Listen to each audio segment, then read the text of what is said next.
Is a common Pakistani man living an absurdist life without ever reading about Albert Camus? Assalamu alaikum and welcome to our new show on Pakistan Saga that will focus on philosophy.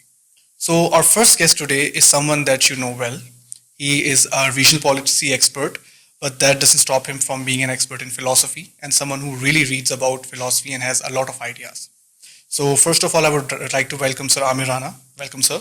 Thank you, Hamza, for having me in your novel show, and I think it will go well because there is very few discussions we see on podcasts on philosophy and how it's impact our lives and the system here in the systems we live in. So the thought behind this entire idea is that we get to the young people and make them understand how philosophy still impacts us, and it is not something that is overrated. This is something that we need to know about, and especially to know about it in the Pakistani context. And that is what we're trying to do with this show. So I'll pose my first question in front of you. Please. And the question is that whenever we hear the word absurd, what comes in our mind is something funny or something that is strange. So if someone has no idea what absurdism is, he has never heard of Camus, like a lot of Pakistanis, how would you define that to a common Pakistani who has no idea? Yeah, I think defining thing is a very complex phenomenon, and especially in the philosophy. So all philosophy is about defining things and the ideas and the thoughts we sometime encounter. So it's the basically all the philosophical work is defining things and the phenomenon happening in our lives or all around us. So absurdism has a different connotations as we conceive. So I'm not trying to define it as we conceive in different perspectives. In literary terms, this is one of the finest discourse of the creativity expressing yourself on the canvas, on the paper, wherever it is. So it's a creative expression is very different. But in a political context, it's a bit tricky. The reason that you try to consolidate things in certain parameters and especially the ideas, and you do a lot of work and try to manipulate things that everything get fit in the framework or the thought which you had evolved or developed. So in journal, maybe it sounds funny, but even it's the funniest form, it reflects something that the people are thinking about it, or maybe if they call it funny, maybe they are rejecting something from their inside, or the phenomenon they cannot encounter, or the experience they cannot completely apprehend with. So this is a different form. So absurdism in Pakistan is very common, especially among youth, and even in our political elite, is everywhere. The reason that we haven't yet identified that how we define ourselves, the society is basically related to the identity as well, and usually the framework the state had tried to define it is in the ideological context.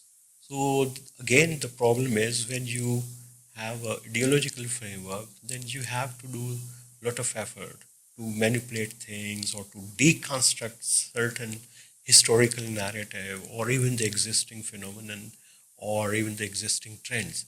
And especially when it becomes ideological and religions comes in, it becomes more complex.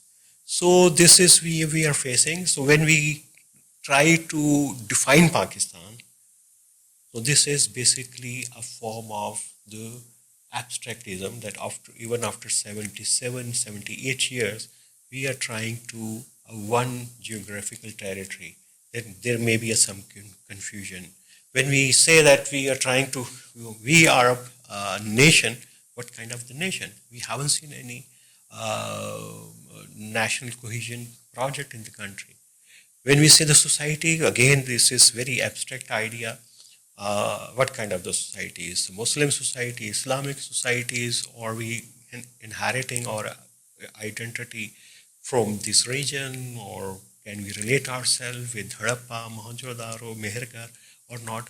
Or we need to find our roots in Central Asia or Persia or India. So this is every level we confront. Even at the workplaces, all the time we keep thinking in a very abstract manner. I don't know I gave you answer of your question or not. But, I think you did, sir. But my confusion is also reflecting that how abstract ideas I have got. Great. So one thing that I would want to ask is that, especially since we live in an era where we do not focus a lot on the details and we really require quick answers and quick solutions for everything. Yeah. So time and again we have seen that absurdism is just written as hopelessness on the internet, and that is how it is being perceived by a lot of people, especially the young people who are not aware. And I think it's very hard to limit such a big philosophy in just one word. It's not fair to it. How would you define it or tell someone who says that absurdism is just hopelessness? So, Hamza, is basically, so this is also a reflection that we all confronting a certain experiences which cannot explain. So this is basically the challenge that we are facing. And especially for the youth, when they go to a lot of ambitions, they have no clarity about their future and there is no direction. So then this abstractism is the form. This is also a living experience. So they try to, especially when they don't have any support system which can give them the direction of the life. So this kind of the phenomenon happens. So we can identify that what kind of the abstractism the youth is passing through. We need to identify their thinking patterns. So in Pakistan, frankly, the youth from 47 to 80s, it was basically facing the two type of the abstract ideas. One was about the Islamic or the Muslim identity, second was about the left. So you will see the shades of the thinkers which come from these two strains. But I think after 2000 or after Musharraf era, we see drastic changes in global orders as well as the philosophical orders. And then abstractism has become even the more profound in our life. The new thinkers, the philosophers start coming in our discussions, like Michael Foucault, and before that Antonio Gramsci. These were, we haven't heard these names when we were doing our studies. So suddenly we encounter that why the youth in Pakistan is so much interested in all the philosophers, those associate themselves with the ideas and deconstructing the ideology we believed and practiced, whether it's a Marxism, it's a socialism, or the political Islam come from Sayyid Qutb. So this is, I think, the broader new trends in thinking.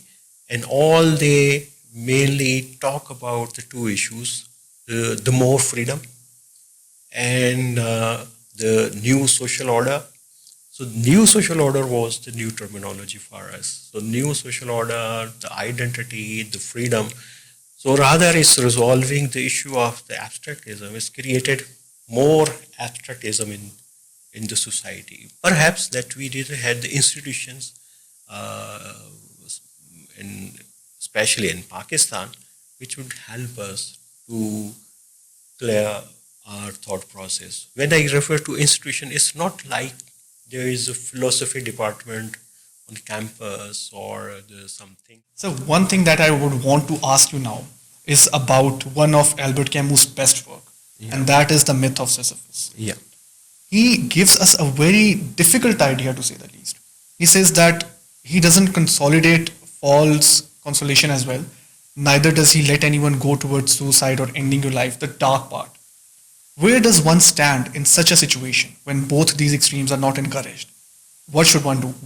And this all is being done when there is hopelessness, there is no surety, you don't have answers, you have no meaning. How does one go around that? I think the humans, facing this question way from the beginning of the evolution. So even these questions matter most in our life, especially for the young man. And again, this is when there is a lot of, there is a few options exist and you don't have freedom to choose with. And you see the social values, your family values, the internal conflict with the system. So this hopelessness grow, and especially when there is a little space for expressing yourself and the value you read in the text and what you practice. So this is the basically dilemmas increase. So Camus in most of his work is describe all these kind of the absurdness he feel in his personal relationships with the society while maintaining his freedom. So this is, I think, this process happen with every person, especially the person who has little conscious. So, but it shouldn't remain the permanent. Otherwise, you will become the Camus and your helplessness condition will prolong. You will have to identify something. You need something which can provide you some support. Something substantial. Yes. Great. Now let's bring all this discussion towards a very Pakistani context. Do you think that a common Pakistani student, a Pakistani parent, a teacher, a worker, they are all living like Sisyphus? They roll the same stone over the mountain again and again. And how do they find courage, or how do they find solace in this situation? Yeah, this is not only for Pakistanis, but I think the most of the developing societies, they are living in the same way. And if we can compare with even the little more advanced Asian societies like Japan, Korea, and even we consider Chinese, they are more like the Sisyphus. They are living like a Robert life, very routine life. Is even the pleasure time is fixed. So this is like a routine life. Humans, after a several time, and they like a routine in their life. And breaking the routine, the status quo, is always difficult. And it's been easy to be a Sisyphus rather to be a very conscious man. So this is the problem we are facing. This is other Asian societies, perhaps the large number of the Western societies are facing. But those who are not Sisyphus, they have to come up and say we are not Sisyphus and give some hope and courage to the people. Okay, there is some other ways to see your life and to see the shades of the culture and everything exists. When we talk about Pakistan's context, we need to have one very important factor in notion in our eyes, and that is religion. Yeah. People often think that Camus' point of views, his ideas clash with the religion, and all the ideas and all the solutions that religion gives, he rejects that. How do you think a common Pakistani who is a practicing man, is a man of faith, how is he supposed to interpret this idea and get the most out of it? Yeah, this is very interesting. This is not about the Camus. Of course, the Camus had got all these inspiration from Kant, and then then Nietzsche. And there is a whole philosophical school of thought he followed, and of course, the existentialism was one of the prominent trend of his time. So he got the liberty to think and to challenge all these kind of the ideas, because he had got a lot of a long history behind it in Western enlightened society. So, but in Pakistan, it's still very hard to challenge the certain taboos and the status quo, and especially which the state and society they use it to define ourselves. It's very hard, and which gave you a view that you become the more conformist rather than to use your own mental capabilities to define or understand the things. And even some things comes into your mind, the new ideas, you reject it, and you don't try to even to consider a, a new idea or the thought. So this is the basically this. If you look at the power structures, so they basically want the people should adopt a certain routine and should follow certain rule of laws. So this is the basically the idea which is Gramsci had talked about, that how the power evolved, the culture, the value systems, and which make individuals and the society slaves. So in Pakistani context, it's very hard even to challenge certain religious norms, which maybe even in the religious context can be challenged, can be deconstructed, but the order has its own power, and is sometimes is also not allowed to review its own acts, and is continue stressing its own order and doesn't want to be criticized. So this is the form, and I think it's needed courage, and the mind like you, the young philosopher, they can come up with the new ideas, and while deconstructing all these kind of the thought patterns we are having in our society, and while giving the way out that how we can proceed, can absorb, can open up ourselves. So, do you believe that our Pakistani society and the situation that we are going through right now, even though it has become a bit better if we compare it to past 5 years or 4 years, things have definitely taken a turn for the better. But do you think it gives a space for young people to talk about such issues that can be reconstructed in a way that is... Of course, the state and the societal structure will not allow that. A very honest answer. Yeah, then you have to the courage to speak on your behalf. And but the history tells us when you speak is expand space not only for yourself but for other people still waiting to speak. It's often said that Kafka and Camus, all these absurdist writers, they're way too Western, and they do not understand the value. So this cannot be implemented in Pakistan. So would you have any author in mind that you would think is near to absurdist ideology or has a certain tint of expression of absurdism in his writing? Yeah, of course, in Urdu, there are many, and even in Hindi, in India, there are few. In Pakistan, there was a Sajjad Anwar, was a big name. His short stories, I think, is the best work. And even there was one author, Anis Nagi, and he all his life portray himself as a Camus of Pakistan. So there's a few other names. Then among young writers, Asim Bhatt, he is the good example that he followed the similar fictional discourse in his writing. And in India, there was a very famous name which is slipping in my mind, Rameshwar or something. He was a big name.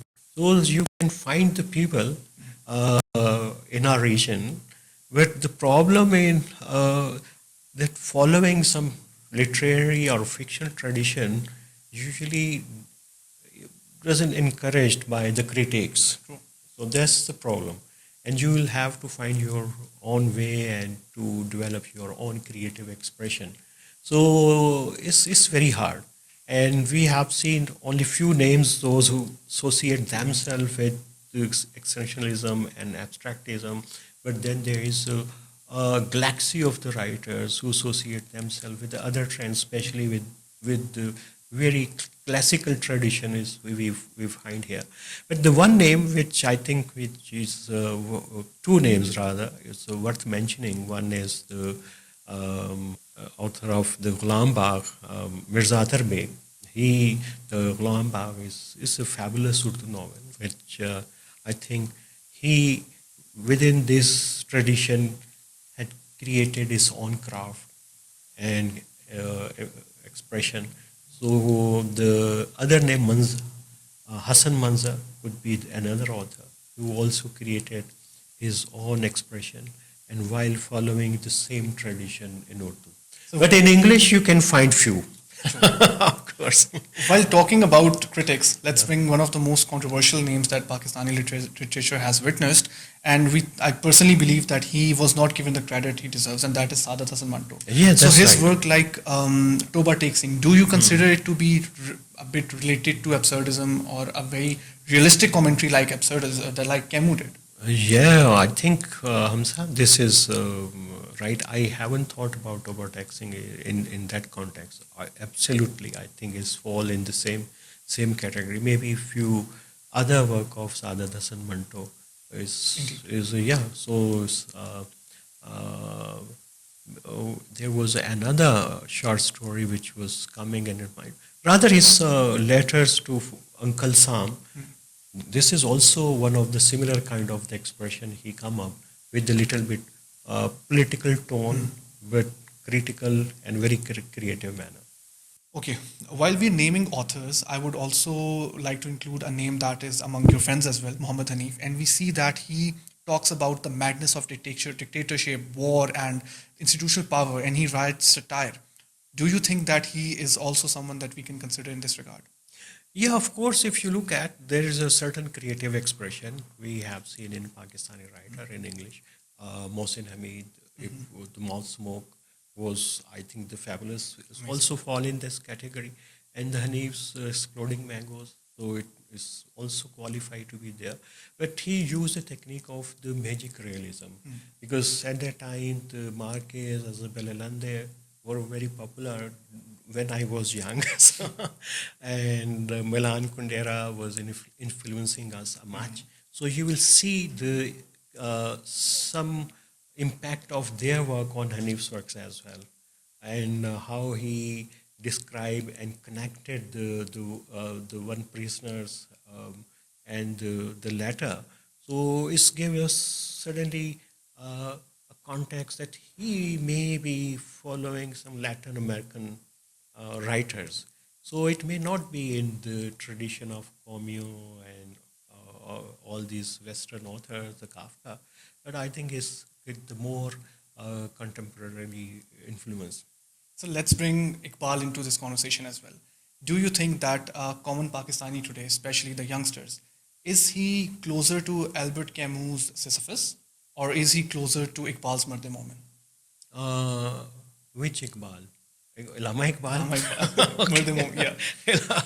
Yeah, Lama Iqbal, I think he was the one of the fine thinking man. He had the poetic expression and he was more interested in theology and philosophy.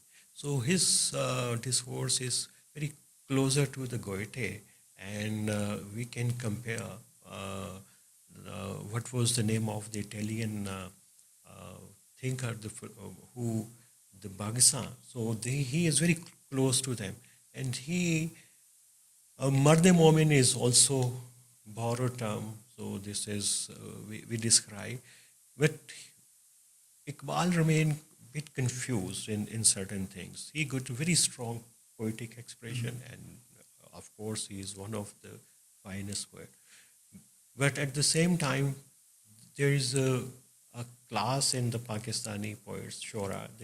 He was the philosopher, the thinker, rather than the poet.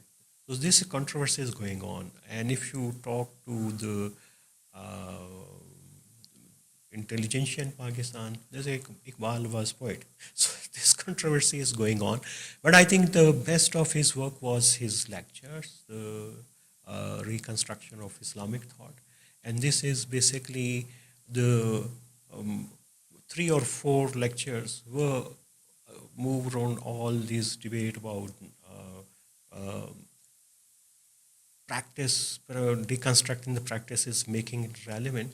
But one lecture was particularly very important. It was about Ishtihad and for the new thinking, opening the ways. And this was, even at that time, in India it was a new concept, but there was a debate was going on in Muslim world, even in Egypt, Rashid Raza and then Jamali, Afghanuddin Jamali, Jamaluddin Afghani, if I was a bit confused. So these were the name. Abdahu, he was the few names. So Iqbal was following. Iqbal is a great poet, so I also believe it. But Marde Momin, this is, I think Marde Momin was died in 1988. One thing that I would like to mention here is that when we talk about Albert Camus and we are talking about him in a religious context, in the context of Pakistan, so if a person stands up and says that he has absolute faith in God, he has absolute faith in the Day of Judgment, but he still feels that there's a lack of meaning. Usually that person, and this is a question that many youngsters feel, they don't question their faith, but they have questions about how things work and they feel meaningless, they feel powerless, to say the least. How would you advise someone like that to look into life? What perspectives do you think they should focus on to have a better understanding of life so that they can move on? So the simple answer is that don't abandon your thoughts and keep nurturing them, and you will find a way out. Amazing. So while wrapping up this show, we have added one more thing in this, is that whenever we are talking about any other new philosophy or idea, we would ask sir to give us a few suggestions about books that he would think that a common Pakistani should read. It would be related to the topic, and according to him, a normal average Pakistani would also be able to understand the idea and things. So what are the books that you would recommend us? One or two? Of course, the Muhammad Hanif's new Rebels Academy. This is maybe my recommendation. And those who read in Urdu, Rafakat Hayat novel Rolak is, I think, is a bit philosophical in that context. And these are the two good reads if you prefer reading fiction. And about philosophy, we haven't seen a new book published by any Pakistani author yet. So if there will be any, so I'll definitely suggest. This has been a great podcast. We got to learn a lot about philosophy, the ideas, and a lot of things that were in our mind and we were questioning them. We at least get to see a point of view that is beyond judgments and is not being imposed. So you have the freedom, you have the idea to think about it. So I would really like to appreciate your time and effort, sir, that you gave us your insight. Welcome, sir. So my best wishes for your show. Thank you so much, sir. And we hope that we would see you again with a different idea, with a different philosopher, and we would focus on that as well. So thank you so much. Please like, share, subscribe, and support us. And if there's anything that you would want us to incorporate, do let us know. Thank you.